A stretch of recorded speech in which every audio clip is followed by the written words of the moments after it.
Hey, amazing people. Hello. Hello. How was your Saturday? Happy Saturday. I want to know how your day has been. How y'all feeling? Are y'all okay? I had a long day. I caught up on some rest from the week. I was very, very exhausted. Very exhausted from the week. Um, hey y'all. Hello, hello, hello. Quentin, hey Holly, hey Holly. Hey, son of the Most High, hello. How are you? Hey, Nate Dog. Yeah, so today was it was a long day. I actually caught up on some rest. I was very tired. I was, very, very exhausted. Um, it was just one of those days. I've been having some very, long days. And you know, I don't know, but I wanted to come and talk about, some of the things that have been going on in our communities. And thank you, Bomo. I love Chicago too. Thank you, Thomas. I love DC too. Um, I have Happy Sabbath. I I've been seeing a lot of videos, and I even spoke to someone. I've been seeing a lot of videos about some women sharing how, they were almost taken. I've been hearing about like a van, um, this van, that they're taking people in. You can't see in the van or something like that. Something about a van. My goal for tonight is to just come and talk to people about staying safe, being on alert for each other. When I get these kind of things, videos and stuff like that, I share them with people, just so people are alert and people are safe. I do want to share with the one young lady was sharing. She was like, there was she said there was a man that came, she said, and made sure I was safe. And I feel like that's so important in our community. It doesn't matter like the odds that we're at. It doesn't matter what kind of things that we're experiencing inside of the community. Safety is so important amongst our people. Listen, I don't care how nobody feels about somebody. eh, I don't care if somebody feel of women are this way, they have bad attitudes. And I don't care if women sit up and feel like, oh, all men are dogs and things like that. There are real things going on out here in our community that we need to be aware of. And there are amazing people that are sitting out here and making sure that women are safe. I watched a video the other day with a guy trying to take a girl. You know what I mean? And all these men, came to, her rescue and stuff like that. And it's like in some situations, some people are just filming and watching. We don't need to be filming and watching. We don't need to do that. Let me share with y'all. If I see black men or black young men pulled over by the police, and I see that, I will park somewhere close just to make sure nothing happens to them. You know why? Because at the end of the day, there's nowhere that I'm going that I'm in such a rush that I can't just stop and make sure somebody's okay. Our young black men and our black men are getting killed at a high rate, not just by each other, but by, the police and stuff like that too. So I'm not just stopping and making sure they're cool. You know why I do that? Because I would want somebody to do that for my son. I would want somebody to have the kind of heart to stop and see my son pulled over to make sure nothing happens to my son. Or just ask, sometimes I stop, I'm like, hey, y'all okay? I'll park over here, y'all let me know, if y'all need something. And it's sad we have to do that in our community, but that's what we have to do.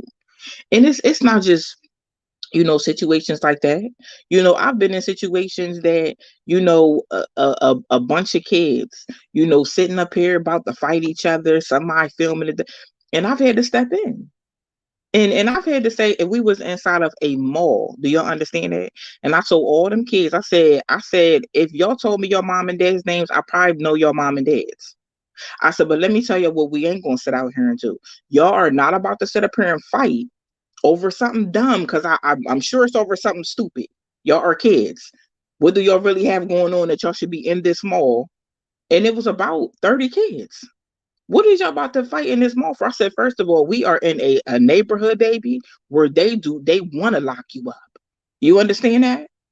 But y'all ain't about to fight here today. I said, whatever y'all got going on, I'm sure y'all can work it out, talk it out, but fighting ain't the answer. And I know that y'all mom and dads wouldn't even listen. Some of y'all would probably get a beating in this mall if your mom and dad knew what y'all was out here doing. I said, but baby, at the end of the day, we as a community, we can't afford this. They will be happy to lock y'all up. Do y'all understand that? Ain't no cell phones, ain't no internet, ain't no eating what you want to eat. They gonna send you to a placement gladly with a smile on their face. And it's like that's what we have to do in our community. Did I have any kids out there? Absolutely not. My kids are grown. But at the end of the day, my grandmama always told me the neighborhood looked out for the neighborhood. The community looked out for the community. She said if I was at work and the kids did something, the neighbors got them. It wasn't no calling. It wasn't no calling the police. And I'm not saying in some situations you may not have to, you may have to do that. But my grandma just explained to me back in them days, they didn't. Your kids weren't fighting in the middle of the street and doing something. They got the cops involved because let's be real. They love to be involved when it's us. And I feel like if it's something that the neighborhood can go ahead and handle, then go ahead and you handle that. But that's back in those days. But I feel like in these days too, we need to step up too. We do. I'm sure I knew some of them kids. I'm sure I knew some of their moms and dads. But at the end of the day, like I would want somebody to step up to the plate and stop if that was my son and stop my son. Sometimes we have to intervene and stuff because it could have went bad. Them boys could have, got the fighting and everything, got locked up out there. Now their parents got to sit up here and pay money for them to be in placement. Because don't think they locking your kids up and ain't no fees tagged along with it, baby. They charge you for that. They charge to house your child. And who got money like that? Don't nobody got money like that. I just feel like, I know some people aren't open to things like that, but as a community, you don't know who could come in and help or stop something when you're not around. That's why in our community, we got to get better and we got to get back to those times.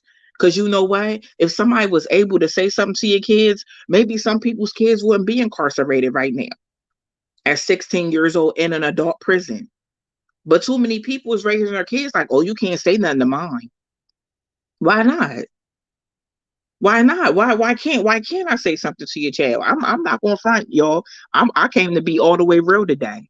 I had a family member, I had a cousin that was on Facebook talking real crazy. You see what I'm saying? And I'm sitting up here like, chill, you ain't grown, chill out.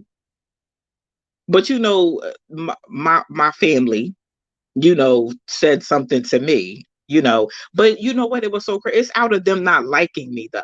You see what I'm saying? They didn't like me, so they didn't want me to say nothing to their kids. I don't think a little girl should be on the internet talking about how you can eat her out. I don't think a child should do that. But you know what? In those type of situations, I mind my business now. You know why? Because I'm a different kind of mom. My daughter ain't gonna be on the internet doing that because she'll probably get her lips slapped off her face. You're not grown.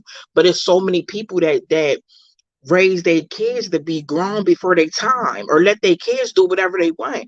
People is out here letting kids make adult decisions. Excuse me? And I'm not going to front. I look at some people like, hold up, well, what's going on? Well, children don't make decisions because they don't pay no bit. Baby, this is a different time. This is a different generation. What's going on? And and I don't understand it, but that didn't stop me, from intervening in other situations. Because I'm the type of person, I think about the end result, like what could happen. You see what I'm saying? No parent wants to get a phone call, your child was fighting, we arrested them, and then now they got to go to court, and now they got to spend a couple $1,000s on a lawyer. It's crazy.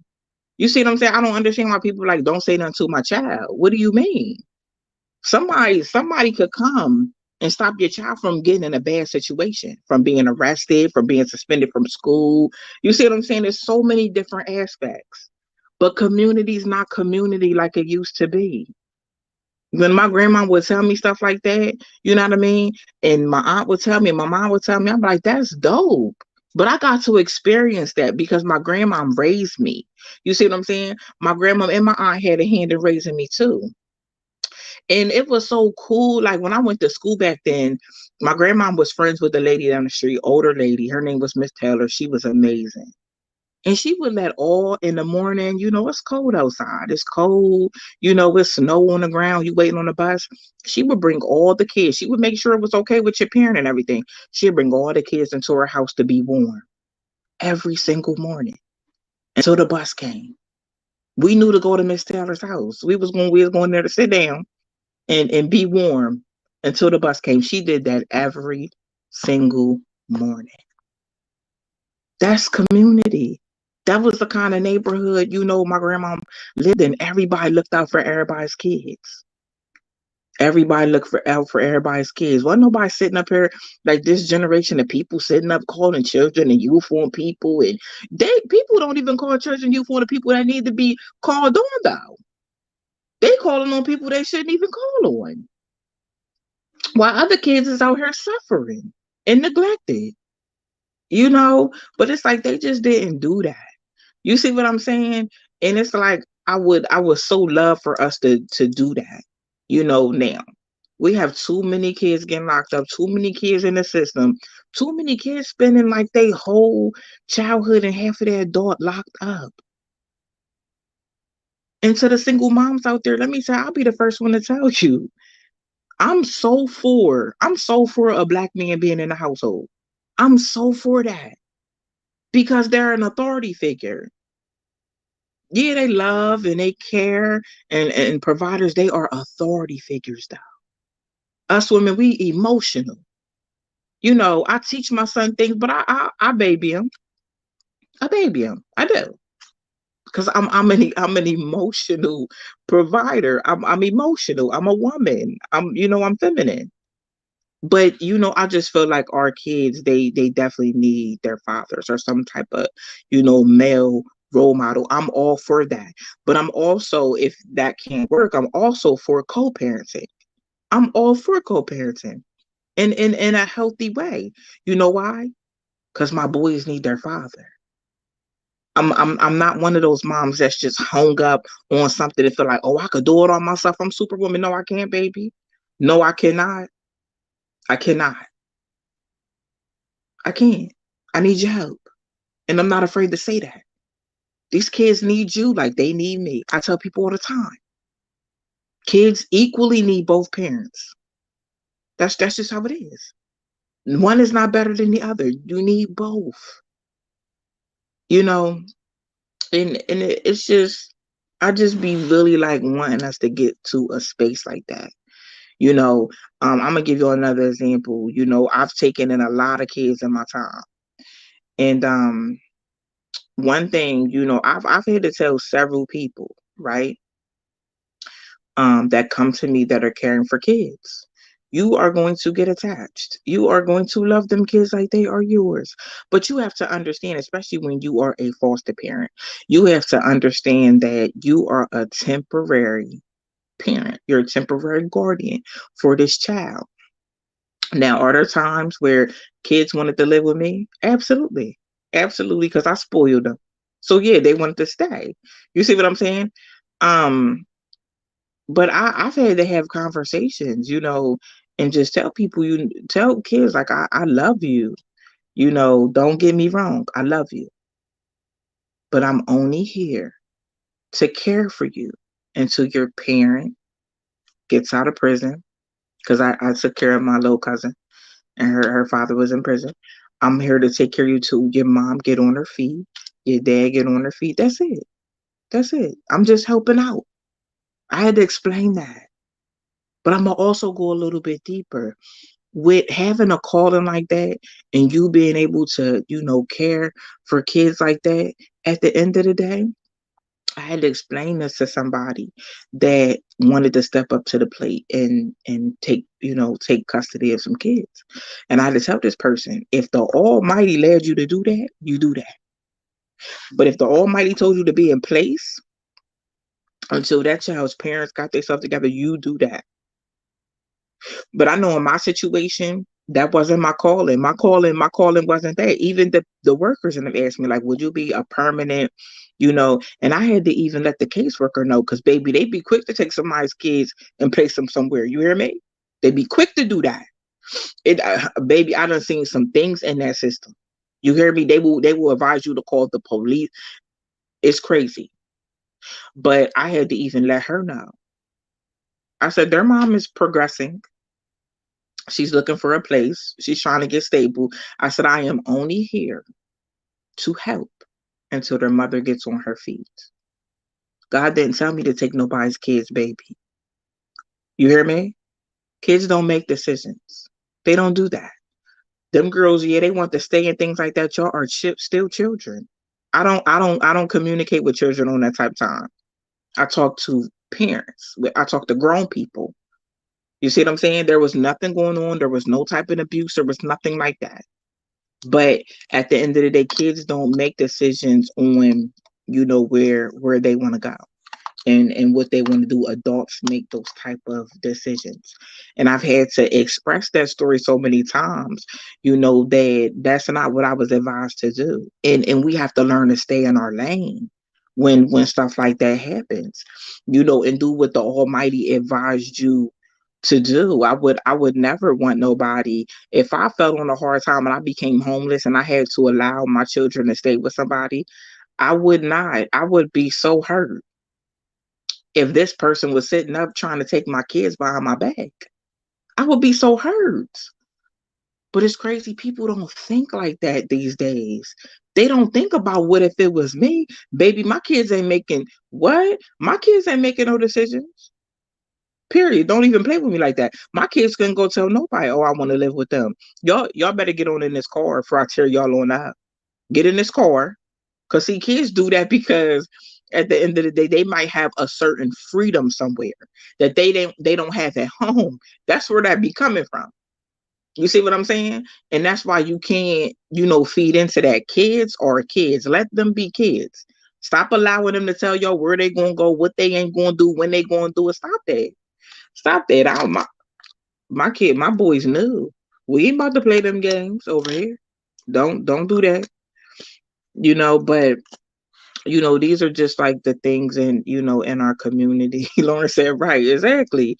Even like kids saying, oh, I don't want to go to my dad or see my dad or whatever. Like, kids don't make those type of decisions. They don't, because sometimes them kids want to stay home on a video game or do something. No, get out there, do some activities, visit with your other parent, things like that. Kids don't make those type of decisions. I think we give them too much leeway. We give them too much responsibility, too much freedom, when it comes to things like that. Are they kids and do they have an opinion sometimes or a say? Yeah, but not on adult situations. No, absolutely, absolutely not. Mm-mm. Hold on. We have strayed away from the basics. We have. We really, really have. I think I have a very old soul. A very old soul, having a lot of my grandmama instilled in me, have a lot of my grandfather, instilled in me, and just knowing, it's like when you get under older people and they're telling you certain things and they teach you certain things and they telling you how things used to be, like it's order. Like my mom was like, my grandfather, you know what I mean? Like he just had house rules in place. Y'all know it's a lot of houses that don't have no rules, don't even talk about rules, don't even nothing. My mom was like, we could not walk around the house, barefoot. She said walk around the house, we couldn't even go in the living room. She said we had to walk through the other room and get to where we couldn't even be in the living room. That's how it used to be. Kids laid up all on your couch and all that. That did not happen back then. And I was, around. I might have been like 6, 7 years old. My grandfather had both him and my grandma, but my grandfather was like big on like antique kind of stuff. And he had a lot of stuff from my mom said he had some stuff from his dad, like furniture from his dad, that he kept. He had a grandfather clock. That's why I think they were allowed in the living room. He had a lot of antique nice stuff. It was beautiful stuff. And he just, that was one of his rules. Nobody in the living room. Everybody had chores. You see what I'm saying? These days our houses don't run like that. They don't run like that. They do not run like that. Yep, it takes a man to raise a man. You ain't never lied. True. True, Brian. Mothers now walk around almost naked in front of their sons and their kids. They do. They do. Like what?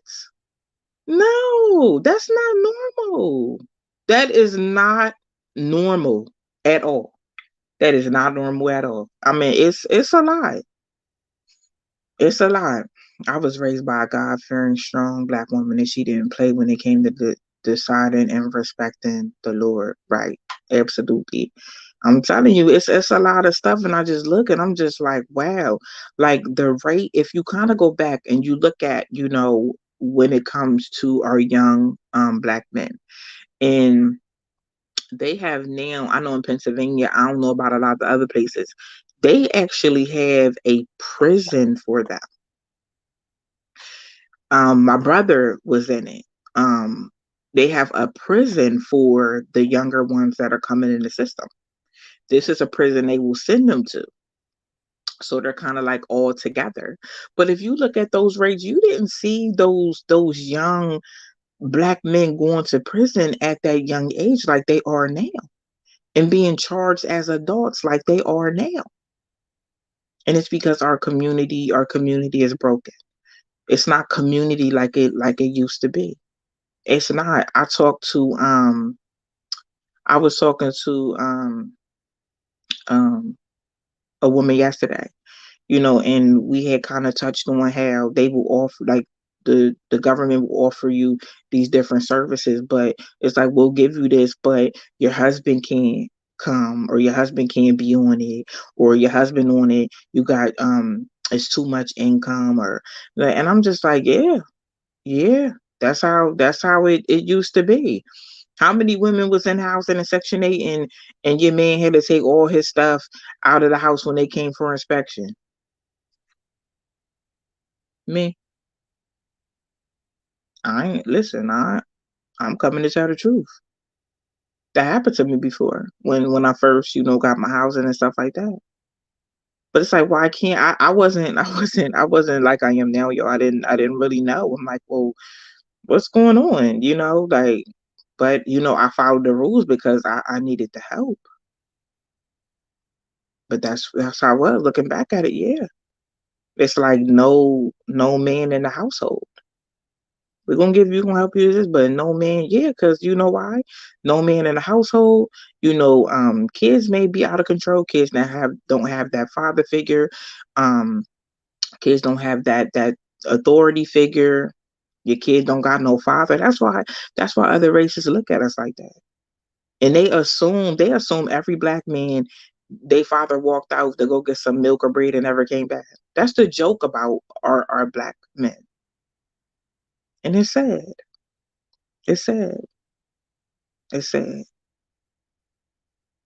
It's sad, and I don't like it. I've heard that before. I've heard, another person of another race make that kind of joke to a black man, like, "Oh, your dad left and went to get milk and never came back." That's a joke in the black community. That's a joke towards the black community. I don't find that funny though. But no other race of people, have that stereotype about them. No other race of people do. But it wasn't really many race of other people that were made to keep the father out of the household, and not a part of the family unit. Yeah, yeah, and it's sad. I want our community. I want us to get better though. I really do. I want these fathers back in the kids' lives. A father can teach, a young black man how to be a man. Me as a mother, I couldn't teach my boys how to be a man. I'm a woman. I can't teach them how to be no man. I don't know how to be no man. How can I teach them how to be? I can't teach. There are things that a man knows that women do not know. I cannot teach those things. I could teach my kids how to be respectful. I can teach my kids a lot of things, but I cannot teach them how to be a man. That's a whole different kind of thing. That's characteristics that only a man has. Only a man has. A man can't teach his daughter how to be a woman. He could teach her how to be respectful, how to respect herself, how to make sure other people, respect her and, educate her on some things, but he cannot teach her how to be a woman. There's just things, it's characteristics that us women have that a man can't teach that. Women will sit up and say, oh, yeah, I raised my sons to be men. You raised your sons, and kudos to you. Congratulations that you raised your sons. You raised your sons to be to be men to your capability. You taught them what you know. That's not everything they need to be men. I could say that. I could say I raised two young black men to be men to my capabilities, what I was able to do. But it's not 100%. And I don't mind coming to the table and being honest about that. I might have raised some respectful, hardworking young black men, but there are still things missing that only their fathers are able to provide. And it's like if we learn that, we'll be good. We'll be good. I was telling somebody earlier, I said, sometimes we get, we're upset at people, and this happens a lot with parenting. We get upset at the other parent, and we kind of like, go ahead and keep the child away because we're upset. Um, that is like a cancer in our community. That holds us back because I'm a grown woman, right? And if I had another child, because my kids they're grown, if I had another child and me and the father didn't see eye to eye, I'm not gonna keep that child away from the father and his family. It doesn't matter how I feel. It don't even matter. Nothing, none of that. Listen, this is about the child. It's not about me. And that's what some people have to come to terms with. It's not about you. It's no longer about the relationship. Now it's about being an adult. It's about being an adult. What weekends can you get our child? Let's come up with a plan. You know, let's keep child support out of this. How much can you contribute? How often do you want to see her? Do you want to alternate holidays? Whatever, whatever. But I don't feel like the child being kept from the family because of someone that's experienced some hurt. If it wasn't any physical hurt, anything like that, it's just like we're not together no more. That's not a reason to keep a child away from another parent. And some people are mad for 20 and 30 years. So when you stop being mad, you're gonna let the child know, who their mother, their father is. You're gonna let them visit with their mother, their father. People, are mad for a long time. And that's what really hurts our community. It really hurts our community. It really, really does.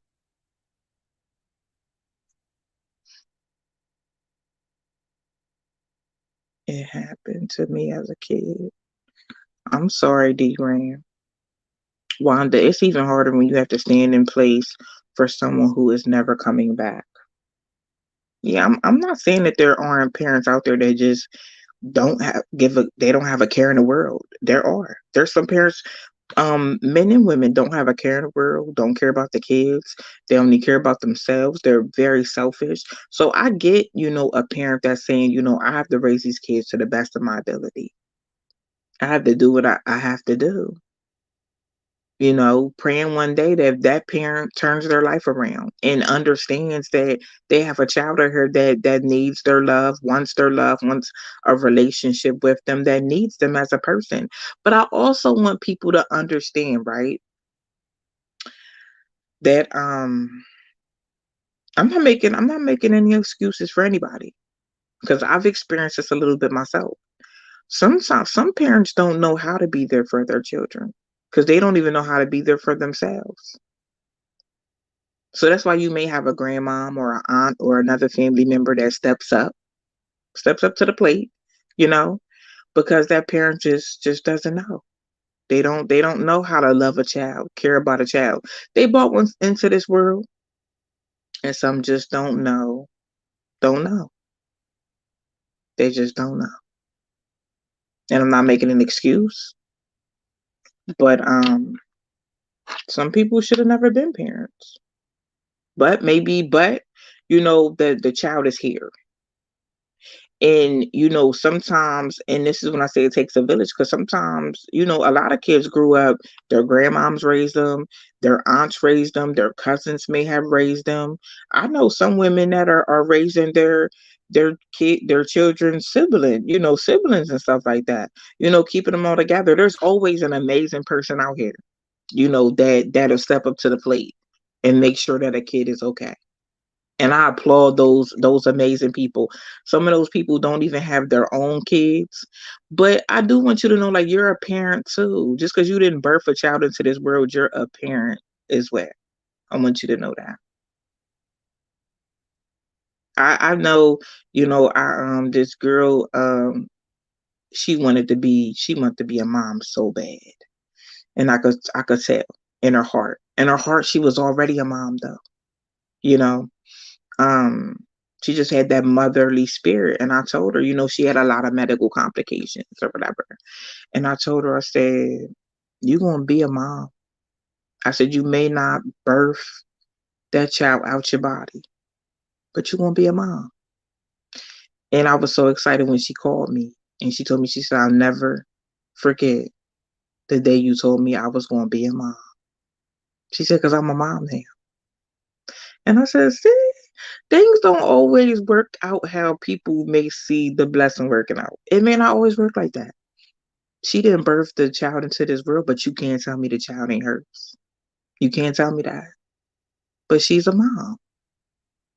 All moms aren't, you don't, birth them into this world. All fathers, might not be. There's fathers that have no children that they have created, but they're fathers. They're fathers because birthing a child into this world or contributing to birthing a child into this world, that does not make you a mother and that does not make you a father. The way you show up, the way you care, the way you love, that's what makes you a mother and a father. The way you are, it has nothing to do with that. There's so many moms and dads out here that don't have no children, but they are parents. They treat those children just like they're theirs. They do. I think that's it's beautiful to me. It's so beautiful to me when it's a lot of stepmoms out here that do the same things. Shout out to y'all stepmoms that they're stepping up to the plate, and treating, your husband or your boyfriend's kids like they're yours. You know why, baby? Because I've seen some girls out here that don't even like the person they with kids. You hear me? Don't even like them, hate them, jealous, envy. Don't even like them. Don't want them around. Don't want them included. So let me tell you something, baby, because some of y'all kids' father got an amazing woman he's married to in a relationship with. Appreciate that woman, okay? Appreciate her. I'm going to appreciate a woman that love my kids like they're hers. I'm not going to be jealous. I'm not going to be like, "Oh, I'm your mom." Oh no, baby. I want my kids to have a bonus mom that love them like I love them. Cuz I know she's going to love them and protect them and care about them. And I know this is too deep for some people.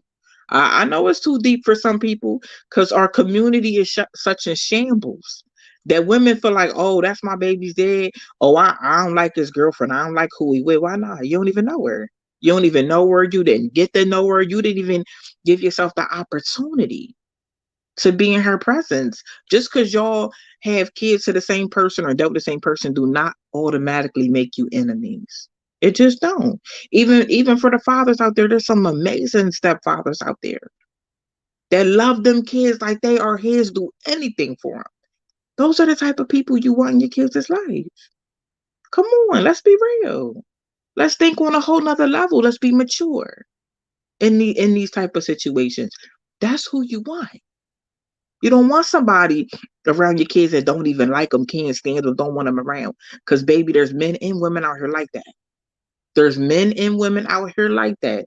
Baby won't even care, won't ask about your child, won't care about them, care what's none of that. None of that. Those stepmoms and those stepfathers need to be appreciated as well. I seen a video with a father that gave the stepdad his flowers. I think he bought him like a pair of sneakers or something, like, here, but just as a token.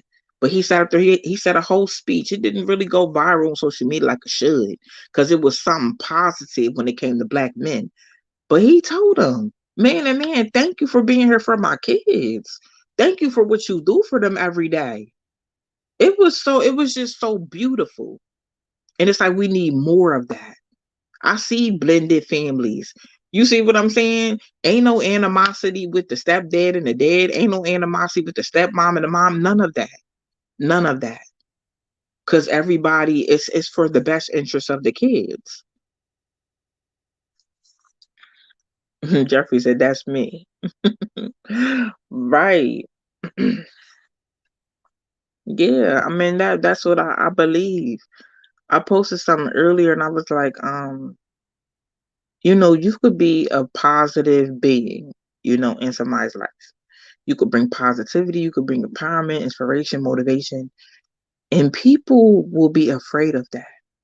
People will be afraid of that, and people will feel like something's wrong if there's no drama, there's no negativity. People will feel like something is wrong. Nothing's wrong. You're just so used to negativity. You so used to drama. You get with somebody that's not that way, and you're uncomfortable. Then you go back, people will go back to what they used to and complain about it. That's the world we live in. That is the world we live in now. Let me tell you something. When I was 19 years old, I wasn't having my kids go to no another woman's house. I wasn't doing that. I wasn't doing that at 19. But I didn't have nobody around me to know better either. I didn't have nobody to be like, Charlotte, keep me in. You don't do that. That's not how you move. I didn't have nobody to teach me how to be. But it was like once I learned it, I'm like, yeah, this works. Because what other reason would I not want my children to spend time with their fathers? Yeah, their fathers have moved on with other people. What would be the reason? Girl, get your life. Don't be negative drama for no reason. For none at all. For what? So, ladies, like I'm not just sitting up here pointing a finger at y'all. I used to be y'all. I'm just saying, what's the point? What's the point? There's none. Especially when that other parent ain't doing nothing to harm your child. And some of your kids love their step parent. That don't take nothing away from you, baby. That don't take nothing away from us. It just don't. It's a lot of love to go around. It really, really is. A lot of love to go around. I want my kids to be around people that love them just like I love them. My son went to a boarding school and he stayed there overnight. And they had house parents and stuff like that. And people were like, "Well, how you do something like that? Like what?" And people used to talk about me, like, "Why you put your son there to get rid of him?" And I really didn't do that. I'm really like a mom where I want my kids like with me, you know. I think I cried every time I dropped him off. I cried every day until he graduated and he came home. I would drive home crying like I just dropped my child off. Um, and the house parents would treat my child like that was their child. And I loved it. I love that. I want people to love my child just as much as I do. Because this world, it's a crazy world. Your kids could run into people that don't care about them. You see what I'm saying? So I love that, but I had to be mature enough. I put my son, a lot of people question why I put my son in a boarding school. I put my son in a boarding school for the simple fact that um my son had asthma since he was born, and he was always on the machine. My son was always sick all the time. And he never would really be in daycare for long because either he was in the hospital, or it was sometimes my son's asthma was so bad the doctor would tell me don't even take him outside because that cold air in the wintertime was triggering his asthma so bad. So when he started like getting a little older and they got him on I think it was Palmacort as a steroid, he started getting better, but he could not speak. And that was a problem. Nobody knew what he was talking about at 3 and 4 years old. So that's when I said, you know what?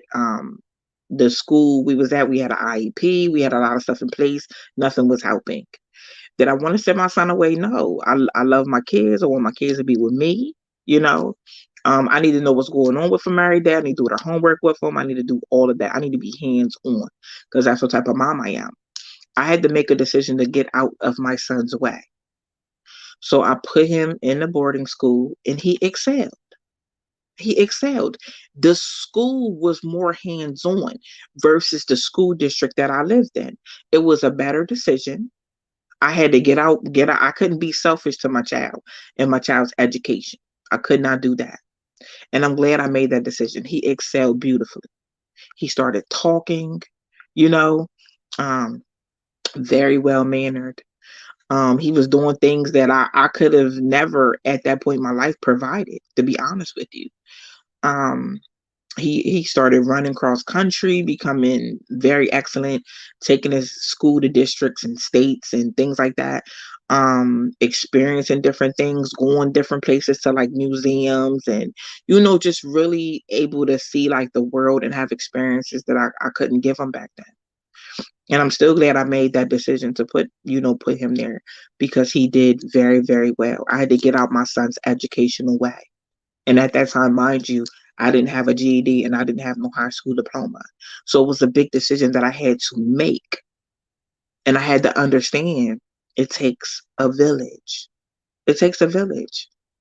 Back then I thought like I'm my son's provider, I do this, I do that, my son depend on me. No, it takes a village. I can't be the only one to help my son excel in life.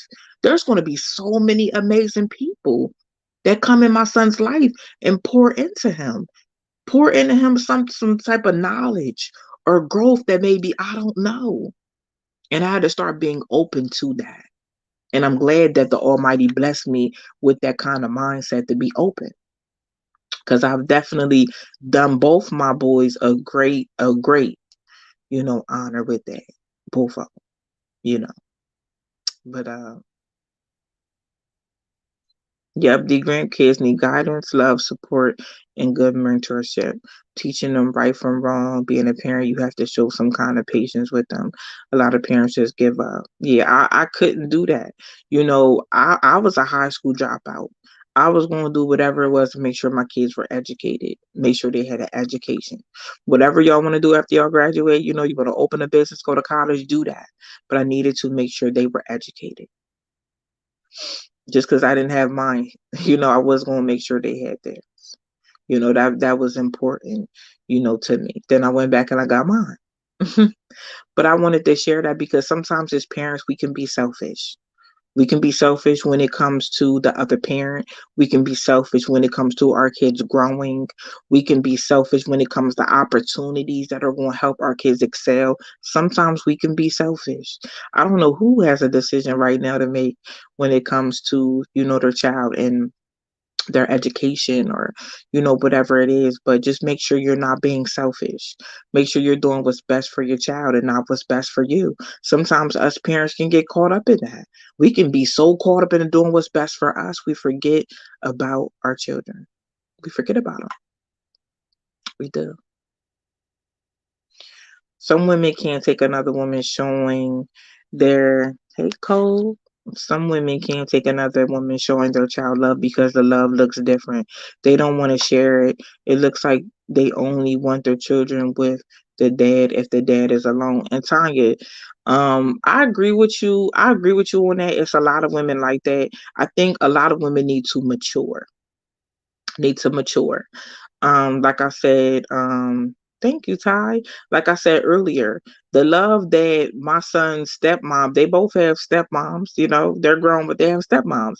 And the love that their stepmom showed them, I'm not jealous or envious of that. Love my child like you love yours. I want that. I want that. I'm not jealous of that. I'm not envious of that. There's enough love to go around.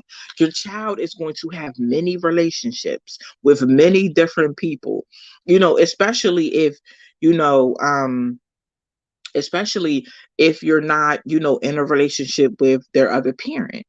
And step parents come into play. Step parents can come in and love kids like they're theirs with no problem and treat your child very, very well. But people have to change their mindset. People have to change their mindset, or it's not going to work.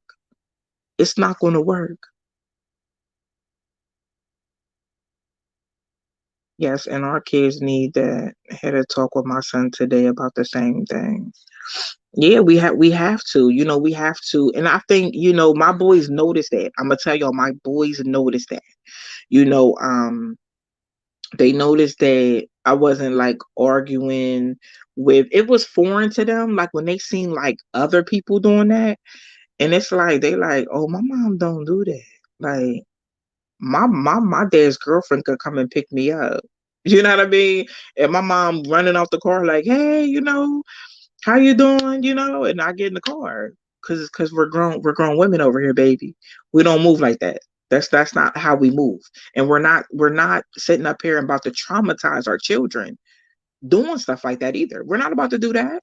We're not about to sit up, argue around the kids. And no, kids need to witness parents that have healthy co-parenting relationships. They need to witness that. You know why? So they can grow up and they can have healthy relationships. And not saying that our kids are going to co-parent, but our kids need to know and see what a healthy relationship looks like. My kids were very like, they was like, Mom, they was arguing about the fight and like, what's going on? Because they never been around that. They didn't have to be around that. You see what I'm saying?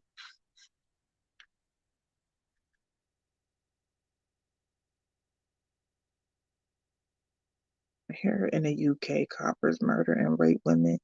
He only got a few years, not life. Unfortunately, justice system not good here. Yeah, I've studied criminal justice in the UK, actually. In the UK, I know what you're talking about. The UK is very different. It's very different. The criminal justice system is very, very different than over here. That situation is so unfortunate. I know one thing about the UK, they're more on rehabilitation than the United States. When it comes to the criminal justice system, they're more about punishment, and that's a problem. That's a big problem because we should be rehabilitating, you know, our men and women that are while they're incarcerated, they should be rehabilitated. And then when they're out, they should be given their services to be rehabilitated. We don't practice that here. It's strictly punishment. It's not rehabilitating anything, and that's just the truth about it. That's the truth. Or they don't care. I'm here when it comes to the prison system. They just don't, they could care less. It's very disheartening that a lot of people, um, look at some people that are incarcerated as like they're nothing. They're just a number. I remember I was doing a live one time, and I worked in the criminal justice system for many years, and I never ever um called the individuals inmates. I don't like that. I don't like when they're called inmates. I don't even know where that came from. You know, I usually, even when I type up letters or I'm in a meeting or something, I will always refer to them as individuals, and other people in a meeting will refer to them as inmates. I don't. Um, I don't believe in it. That's just me though. I don't believe into referring them. They're still a person. They're still a human being. A lot of human beings just made some mistakes. I've been in some meetings with people where I had to say, none of us on this Zoom call are perfect. We all once in our life have broke the law. We just didn't get caught. That's all. We just ain't didn't get caught. But that doesn't mean that we can go and point the finger at somebody that did get caught. That don't mean that we can down them, talk down about them, look at them like they less of a person. We are all human beings in the Almighty's eyes. Period. Point blank. We are all human beings, and that's how I look about it. No, Willie, I'm not calling them convicts either. I'm not calling them convicts either. We all convicts in. We all inmates in. We all broke the law. Who here never broke the law? Who here never ever broke the law? I want to know. You never ever broke the law ever in your whole life. You never broke the law. You've always went by the book. You've never did anything that could have landed you in jail or in prison. I've done things. Brian, I worked as a detention officer 20 years ago. I never called him a prisoner or an inmate. Mm-mm. Nope. Yeah, that's just like even when people have done their time and people come home and people still look down on them, and I don't like that. It really makes me snap out though. Yeah, yep. Charlotte Kimia up. I'll snap out because I sometimes I have to tell people to humble themselves. Because you ain't perfect. We gonna be real. Ain't none of us perfect. Don't none of us have the we don't have the room to look down on nobody. We just don't. Let's be real. We all got a pass. We all got a pass, but some people forget about that pass. And they want to sit up and judge other people. We can't do that. We can't do that. We can't do that. Absolutely not. Brian, let me tell you something. I've never worked in a prison, and I never worked in a jail. I always worked at the corrections level, which is halfway houses, work release centers, things like that. Let me tell you something. You will meet some of the most amazing people, and they're more amazing than the people you work with. Okay, some of those people were more loyal than the staff. Okay, the staff, they were demons. Okay, a lot of the staff I work with, they were demons, and the people that was actually in there were amazing people. Amazing people that I know to this day that came home and doing amazing things in the community. It was the people that worked there, baby, you had to watch your back for. I promise you. It was the people you work with. Mm-hmm. Yeah, Brian. Yeah. See, Brian, you know what I'm talking about? Yeah. Yeah. Dr. Thunder saw you on Culture Collision. Need more ladies like you. Thanks for the advocacy for Black men and boys. Absolutely, Dr. Thunder. Thank you. I'll actually be on Uncle Stu's show on the 26th. I'll be on there. Yeah. Yeah, Brian said I like, yeah, them more. I don't even call them prisoners because I don't like that either. But you like the when I worked in the halfway house, I always called them residents or individuals, or I knew everybody by their name, so I was probably calling them by their name or their nickname. But yeah, yeah, yeah, better than the staff. I've called out staff that was trying to set my people up. Absolutely. Called them straight on out. Don't play with me. Don't do that. Don't do that. Hmm. Yeah, she said I worked in pre-release and the residence was nice. Yeah. Yep, I have a girl I work with at the Women's Halfway House. She's let me tell you something. She's doing such amazing stuff in the community.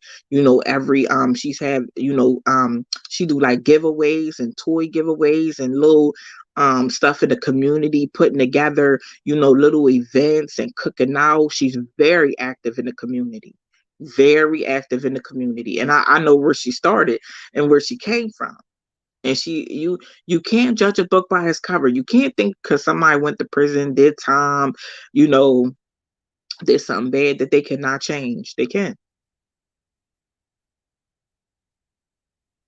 Right. No, I understand, Brian. They can. People can change. People can change. We all have done some dumb stuff when we was younger and coming up, we all got a pass, but now we have changed. We have a different mindset. We doing a different thing. Don't convict us of our past. We're not that person no more. We have to look at everybody like that. We have to look at people coming home, from prison and jail like that. We have to view them the same way. They made a mistake. They made a mistake. We all make mistakes. We all make mistakes. Now, I'm not taking up for nobody that made no sexual mistake. I'm not doing it. I'm not doing it. But everybody else made a mistake. I'm not going to judge them, but mm-mm.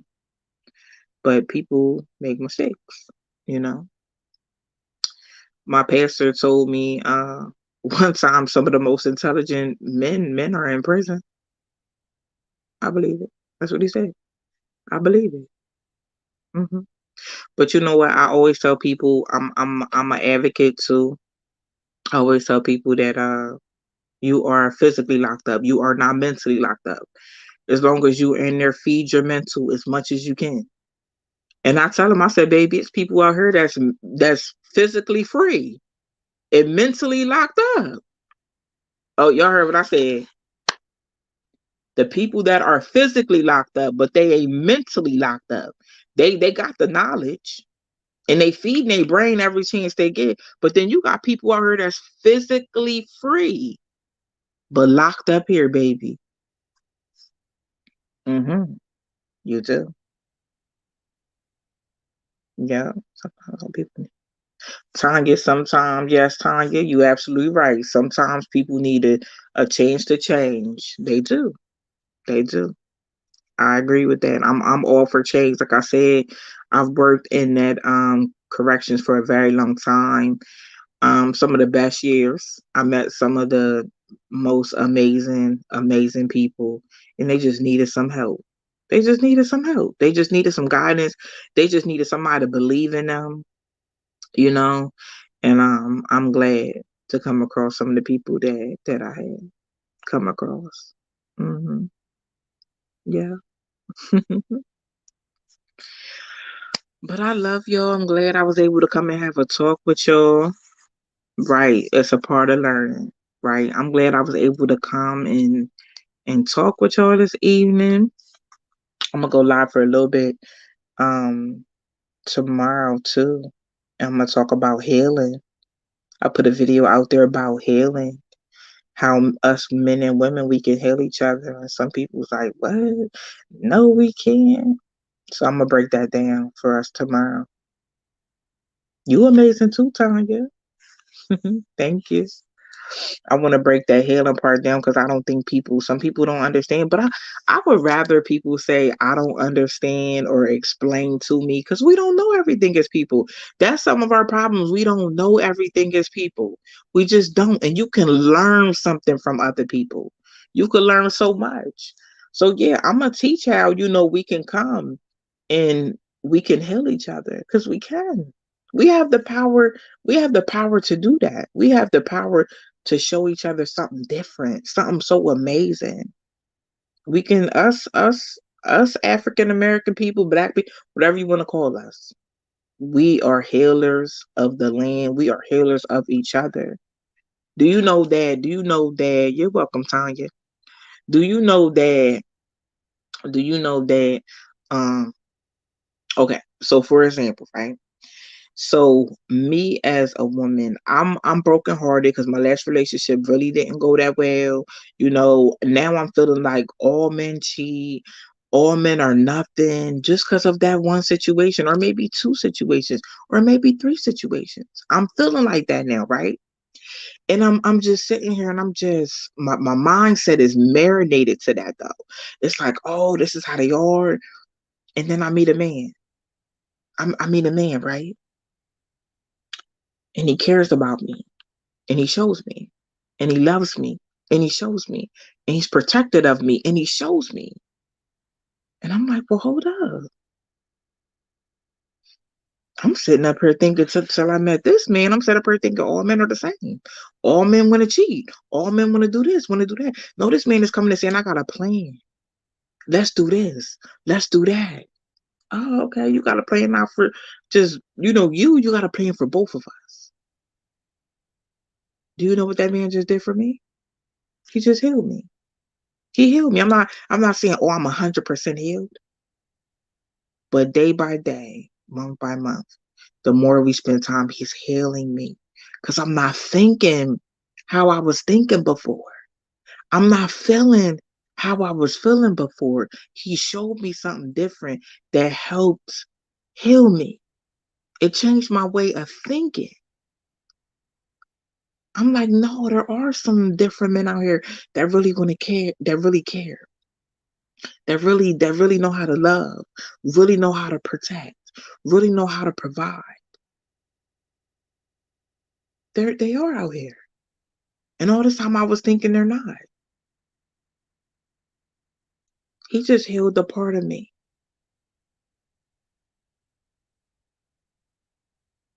that I couldn't have healed on my own. Because on my own I would have continued to thinking that all men are nothing and all men cheat and they don't want nothing.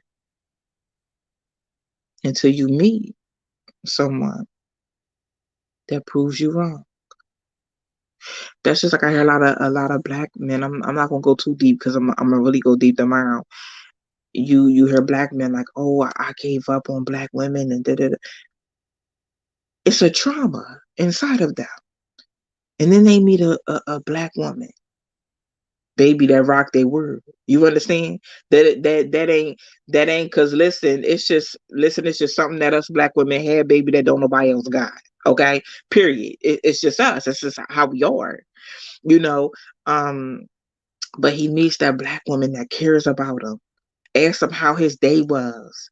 You know, text him throughout the day, oh baby, I love you, I appreciate you. Come on.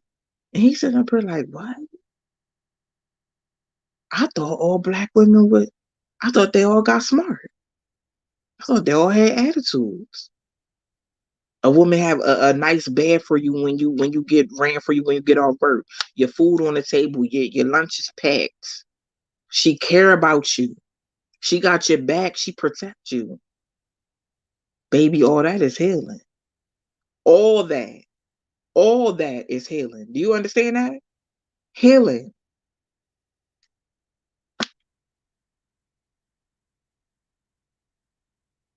No, I know all men don't cheat. It was an example. Black women got thank you. But that's right time, y'all. Black men don't cheat. That's the healing. I don't think people they probably don't think that deep. But that's healing to someone that's been through trauma and been through hurt. Cause what happens when you go through hurt with somebody, right? You're healing, you're self-healing to get you back together, to get that off your mind, but you still think about the hurt and the pain. And that's your outlook until you meet somebody. And baby, it ain't no hurt and pain. It's nothing but love and care. It's protection. It's I got your back. It's like, baby, I love you. I got your back. We gonna weather any storm. hmm That's healing. That's healing. People just don't know it, on that level, but it's healing. Brian, that woman do exist. You'll find it soon. Thank you, Big Troy. Thank you so much. I think until women and men come across that diamond in the rough, it's hard not to think negative. I agree with you. I agree. And that's why I'm saying you're never truly healed until you meet your healing, baby. You're going to meet your healing. You hear me? You're going to meet what's going to show you, we are not all the same. We are not. We are not. Thank you, Code. Thank you, thank you, thank you. Y'all become each other's ride or die. Pam, listen, Pam. Come on, tell it, Pam. Come on, that's real right there. We become each other's ride or die partner. That's what Pam said. She told the truth on tonight. Exactly. We got each other's back because you know why, Pam? Because we a team. Oh yeah, team, not competition. I'm not here to tear you down, baby. I'm here to build you up. I'm here to build you on up, like you building me up. We gonna build each other up. When my honey have a down day, I'ma brighten it on up. You hear me? I'ma brighten it on up. I'ma pour some words of encouragement, motivation, inspiration into him, and he do the same for me. And he'll do the same for me. We are that to each other. That's a love. That's just a beautiful love right there. When you could be those things to each other. It's a beautiful love. Brian. Now, Brian, when you come across that, right? You better come. I want to know in the comments. You better tell me in the comments when you meet her. Oh, cause she on the way. But Brian, are you ready for her though? Are you ready for her? Cause she's gonna be amazing. She's gonna be like somebody you never ever met before. She's going to blow your mind. Do you understand that? She's gonna care about you on a level you're gonna be like, well, hold up, what's going on? Yeah. Oh yeah. Oh yeah. She gonna care about you on that type of level. And don't mess it up, Brian. You heard what I said. If you mess it up, I'm coming for you. Don't mess it up with her now. Don't do that. Thank you, Rude. Thank you, Cole. Well, I love y'all. I just want to come, and have a little talk with y'all, for a minute. I mean, I would have called all y'all on the phone, but it was better for me to get on live and all of y'all here at the same time. Cause I can't call all of y'all individually, but just us to have like a friend talk, about some things, But I love y'all. I'm so glad y'all tuned in with me this evening. I will see y'all tomorrow for a little bit because I will go live after everybody's all full and everything. Y'all could come and we gonna talk a little bit. And Pam said y'all begin to complete each other's sentences. Yes. Because you feel each other's energy. It's amazing, amazing energy. But I'm gonna go because I'll keep talking, y'all. Okay. I love y'all so much. I will see y'all tomorrow. Y'all have a good night. Okay. And I want y'all to go to sleep with a positive mindset. When you wake up tomorrow, make sure you wake up with a positive mindset. You control your mindset. Okay. Good night, amazing people.